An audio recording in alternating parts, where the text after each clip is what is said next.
so super excited na kasi syempre kami more than as a viewer ng sarili namin, syempre excited kami makita yung mga eksenang pinaghirapan namin yun. Yes, at saka it's such a beautiful story na alam kong marami ding makaka-relate, maraming kikiligin, matutuwa, maiiyak, magagalit, every human emotion is there na makaka-relate yung mga ating mga kapatid. So, abangan niyo. The story of the show is it's a love story na about having a wish, trying to change the past para lang maayos yung present. And ako si Zion Magtibay dito. Ako naman po si Erin Ravina. My character here, privileged siya na yung parents niya ay very strict with kung ano yung gustong mangyari sa buhay. Controlling siya. So ako, I'm passionate about dancing, pero hindi ko siya magawa because of my strict dad. So papasok si Zion sa buhay ko and he will be the one to encourage me to push for what I want and to be, para hindi na ako makontrol ng mga tao around me. Similarities or totally different? Siguro similarities minsan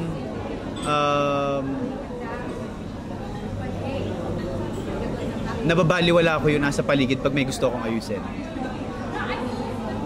Sa akin, similarities namin ni Erin, very clumsy si Erin. Ako din clumsy ako. Mahilig kami parehong sumayaw kasi I love performing. What else? Yung very passionate. She's very passionate about everything that she wants to do in life. Like me. Siguro dahil sa amin, yung love story kasi 2 o 3 klase sa isang papanoorin lang nila. Kasi 3 yung timeline. Yun yung pinagkaiba.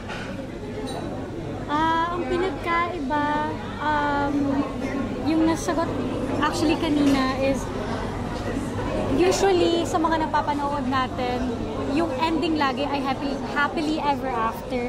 But with our series, pinapakita muna yung happily ever after and then what happens after that? Do they really hit it off? Magiging masaya ba sila? Nagkakaproblema ba sila? So, after ng happily ever after na yon, doon papasok si Zion to try to change things. So, doon nagsisimula, yun yung pinaka-conflict yung umpisa. Hanggang sa dulo, kung ma-resolve ba siya or conflict pa rin, we don't know. That's the difference. Yeah. Ako naniniwala ako. Everyone, everything deserves actually hindi nga second chances. Nakadepende na lang yan sa nagbibigay kung yung limit niya. Yeah. I also believe in second chances kasi people change naman. Siguro lang pag halimbawa it's not worth your peace of mind anymore, saka na siguro mag-stop. Pero yes, I believe in second chances. Nag-iba? I guess siguro mas nag-iba yung paano namin atakihin yung mga eksena na. Kasi mas more, I think, different kind of maturity yung ginagawa namin yun. Yeah. Kasi sa Safe Skies Archer, I would say there's mas sensual yung atake doon because of the story, because of mas sensual yung mga tinginan namin doon. Here, it's more mature love. Love, hatred, lahat. Ganon. Yun yung difference. Mentally,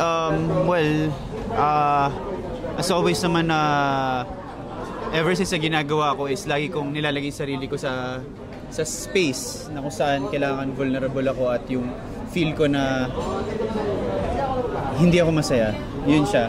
And syempre, pinrepare ko siya in a way na kailangan. Alam ko rin yung ikot nung script, yung takbo nung kwento, and yung katrabaho rin, kung paano kami babatuan. How I prepare mentally, syempre inaral ko yung script, Tapos yung mga absent sequences doon, I put, gumawa ako ng sarili kong story kung bakit ganun siya mag-isip, kung bakit siya nag-trigger sa mga ganitong bagay, para mas maging cool, maging totoo siya sa akin. And how I prepare emotionally, I really need focus sa taping day, especially if I have heavy scenes. Sometimes nga medyo hindi ako nakakapansin ng tao para makafocus talaga ako dun sa sa kailangan na emotions through the scene. And also I meditate sometimes para mas ma-feel ko yung available stimuli para maka-affect sa akin kung ano yung nangyayari sa akin real time. And then, para mas organic din yung nagiging reaction ko sa scenes. Takeaway, for me, siguro hanggang matapos nila or kung hindi man nila tapos, habang pinapanood nila na be careful for what you wish for. Yes, actually. Live in the present moment. Yun yung main takeaway ko sa story. Oh yeah, syempre gusto namin pasalamat as usual. Hindi man kami nakaka-reply sa inyo araw-araw, lagi. Hindi man namin nakikita yung ibang efforts nyo, pero sinasabi namin sa inyo na as much as possible kapag may oras kami, after work, before work, we always appreciate you guys, and syempre, check you guys. We're so grateful sa lahat ng mga suportang binibigay niyo sa amin. And you guys are the reason why we're here in the first place. So, sana sama-sama nating subaybayan yung first series namin together here sa TV5. Yes, first TV series. Yes, and sana ay makahatak pa tayo ng more fans. So for malay nyo, in the future, we'll have more projects. Yun nga sabi ko, as long as kinikilig kayo sa amin, nandito kami para sa inyo. Hi guys, malapit na ang Para sa Isa't Isa. September 13 po yan, every Saturday, 5:30 p.m. sa TV5.